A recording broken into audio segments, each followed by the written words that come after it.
So this is not democracy. This is an oligarchy in America. Unfortunately, because of money in politics, we have become the most corrupt nation on earth.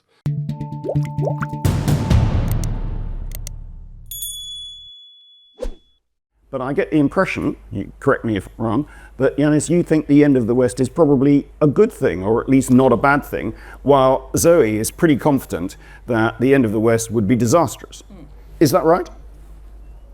Well, it depends. Because the problem I have with the concept of the West is that its power is founded on utterly violating Western values.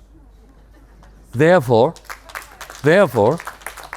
if we care about freedom, if we care about justice, if we care about democracy, we have to wish that system of economic power and exploitation away, so that the values that are being more honored in the breach than in the observance get a chance.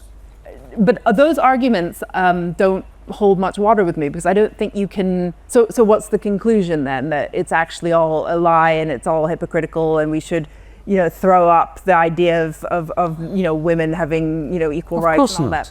We should defend that. Right. But let me give you a very concrete example, right? In 2008, Wall Street collapsed under the weight of its own hubris and criminality. Same with the City of London. We know what was happening in RBS. And what do the great and the good do? They gather under Gordon Brown in April 2009 in London, and they decide to print 35 trillion in order to refloat the bankers without any full impunity for the bankers, and subject our populations in the United States, in Europe, in the UK, to harsh austerity, which does what? Creates discontent, reduces investment.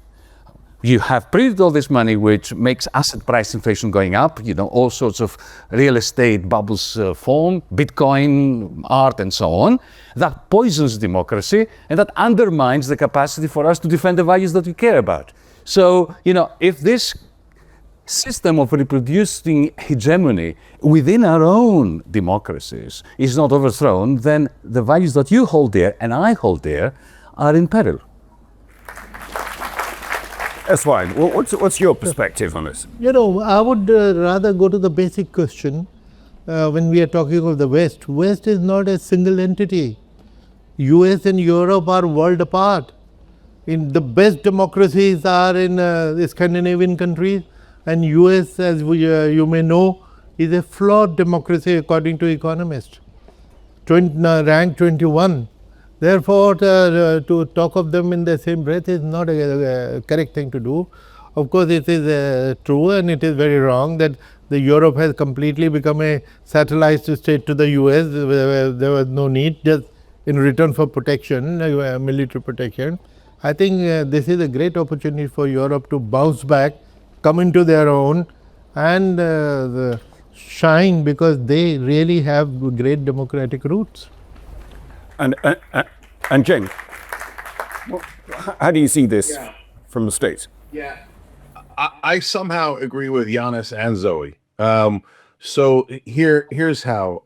Look, I think the West is military, economic, and intellectual alliance. So I think that the West is a light onto the world in its ideals. At the same time, I think that Yanis is right that light has been greatly diverted. And as we strive towards the light, we walk in the darkness. And a lot of that darkness is done on purpose by the elites and the establishment and the neoliberal regime that has taken on the mantle of democracy and Western civilization without actually delivering. In fact, by leading us astray. So, especially in America, where money in politics has swarmed this system. So this is not democracy. This is an oligarchy in America. Unfortunately, because of money in politics, we have become the most corrupt nation on earth. We've legalized bribery, and the bribers have taken over. It was not an accident that after the bankers crashed the global economy, we, in essence, thanked them and gave them bonuses and trillions of dollars. That's because they've captured our system. It's not a true democracy anymore. But I agree with Zoe that light is important and that we need to walk towards that light. If we start to say that light doesn't exist, soon it won't. So we need to walk towards that ideal, and I think that we can. But we've got to wrestle our governments back from the forces of darkness. And so, unfortunately, in America, when we have the Democratic establishment versus the Republican establishment, they're both neoliberal regimes, both in the darkness. Then Trump comes along and says, "I'm going to bring you towards the light," and he brings you through to further darkness and further manipulation and lies and deceit. And so, there's one thing that America hasn't tried, and it's because of money in politics. But I think we're going to offer that answer soon, and I think America's going to accept that answer and hence lead us back to Western civilization, which is the populist left that actually looks out for the American people, that looks out for the people of the world, and does things the way that we're supposed to do them, at least to the best of our efforts. So I have a great amount of hope, but yes, right now we are in darkness. So that's a good segue to talk about the actual practical situation currently. So we can take it, can't we, Cenk, that you think that Trump's policies are not going to make the US stronger. Do you think they're actually going to cement its decline? Well, as I said about the Ming Dynasty, once you burn your ships, you turn inward and you begin to lose your strength. The strength is trade, diversity, and most importantly, knowledge. You cut yourself off from the rest of the world and you lose all of those things. We shouldn't be afraid of the rest of the world especially if you're America. You should be leading the rest of the world. Why give up that opportunity? So again, if we say, hey, the rest of the world also needs to treat us fairly, that's fair, and I would agree with that. But of course, Trump has gone way beyond that.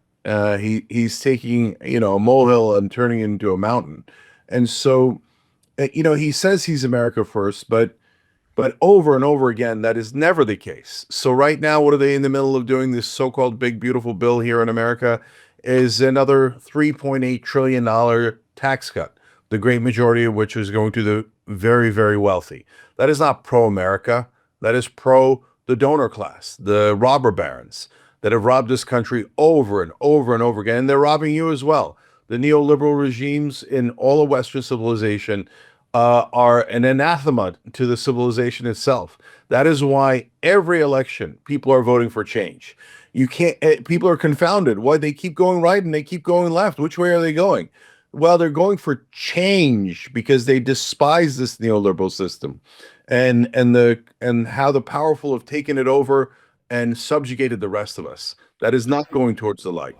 The neoliberal consensus, as you say, economically, is of course directly opposed by Trump's tariff story.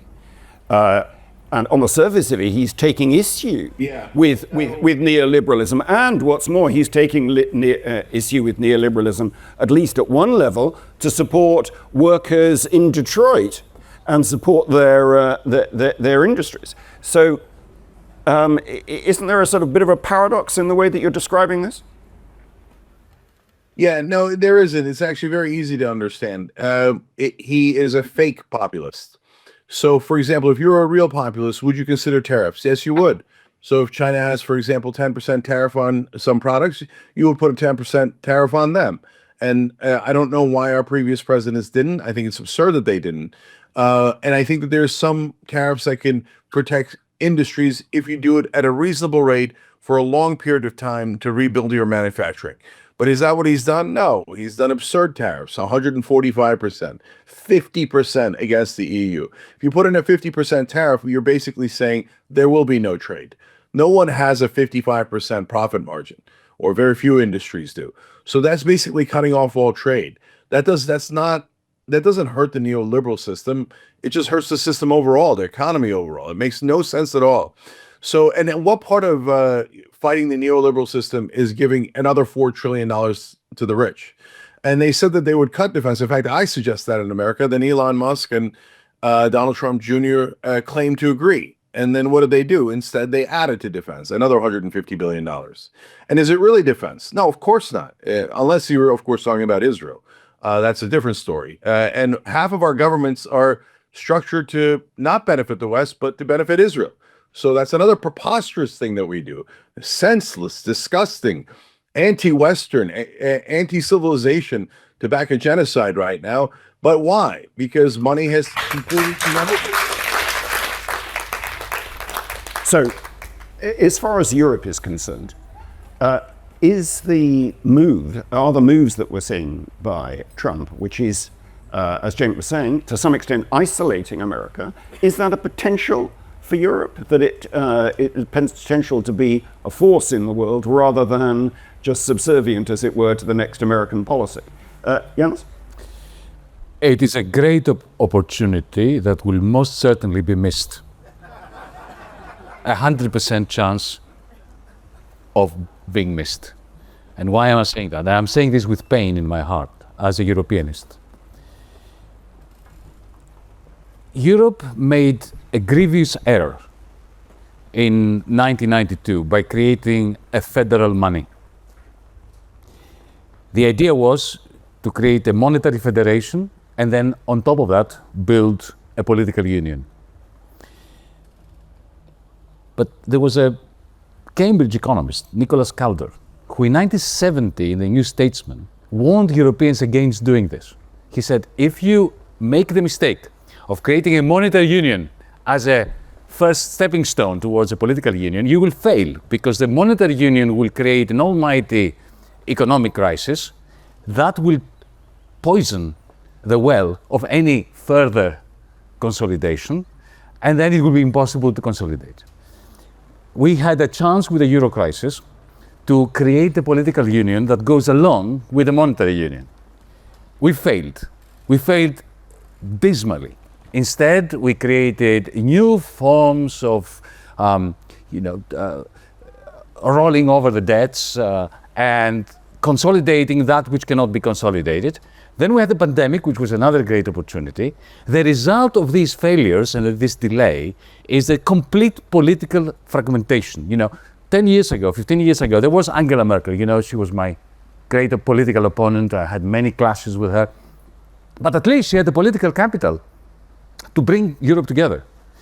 By delaying all this time, spending 15 years not investing at all, zero net investment in the European Union as a result of the mishandling of the inevitable euro crisis, Germany is deindustrializing. So now Germany is renationalizing its policies. The single market is finished, so the Brexit discussion is gone, because there is not even a single market. Only on paper there is a single market now. So this fragmentation means that you can see Trump appears. Trump loathes the European Union. He hates the European Union much more than he hates China, for reasons of his own, right? And what is Europe doing? They are running around like headless chickens. They are putting forward a preposterous military Keynesianism, which is neither necessary nor feasible. Europe does not have the capacity to create a military industrial complex. It will never have the capacity. If you want, we can discuss why. Okay? So this is why I'm saying with pain in my heart that Europe is simply slipping into irrelevance. It could go to the Chinese and have a kind of rapprochement, not on the basis of changing hegemons, going from the United States to Beijing, but saying, okay, let's have a sensible discussion about tariffs between Europe and China. Let's coordinate a fiscal stimulus because both China and Europe need it. No, they're not doing any of that. So I despair. So, Zoe, there's potential for Europe, but we're throwing it away. I mean, it's hard to, come after someone who's been in the heart of European politics like Yanis has. So, I mean, I don't know. That is, I would also like to think this is a moment of change for Europe. But I just wanted to backtrack a bit, because I can see that I'm the sort of token right winger, perhaps, even though I don't even feel very right wing, really. But that's just the niche I fill on this panel. And there's been a lot of kind of, let's all assume neoliberalism is so awful and blah, blah, blah. But I actually just want to say one of the great things about the West is neoliberalism. And it's been one of the best things for women. It's been one of the best things for, yes. And I'd like people to define what they mean by neoliberalism. Yes, let's do it. Because I think what this is a reflex. You have to say you hate neoliberalism, because if you don't say that, that means you're saying the rich are good and robber barons are good and they should profit off the back of the little people, which is that's the sort of root But actually, it seems to me that what's happening here is we've all agreed to throw the baby out with the bathwater. What's bad is corruption. What's bad is bad people. What's bad is enjoyment in cruelty. But the ability to have a globalized, relatively free, frictionless market system seems good. And a lot of people have profited from it. Not me, may I say, but a lot of people sitting in their, cellars with no hope, just with an internet connection. This sort of frictionlessness, I don't understand why everyone just assumes knee-jerk neoliberalism is so awful. I think what they really think is awful is nasty people. But how are we going to get rid of those? So I'm very unpopular. I know. I'm speaking to the wrong crowd here, but I just, otherwise it's just groupthink. What are we all here for? Just more people saying neoliberalism's awful. These are all received opinions. Yanis knows what he's talking about. I mean, so do these guys, for sure. No, I would love to have a discussion about what you think neoliberalism is, because I don't There's think a lot written about this. And a lot of people, can I just say quickly as an academic I don't believe historian, that you mean neoliberalism. I think you Maybe mean possibly. liberalism. But- Because neoliberalism is neither new nor particularly liberal. but I think it, so when for my 30s. To continue watching this video, click the link in the top left or in the description below. With a free trial, you can enjoy the full talk and thousands more. Thank you for being part of the conversation.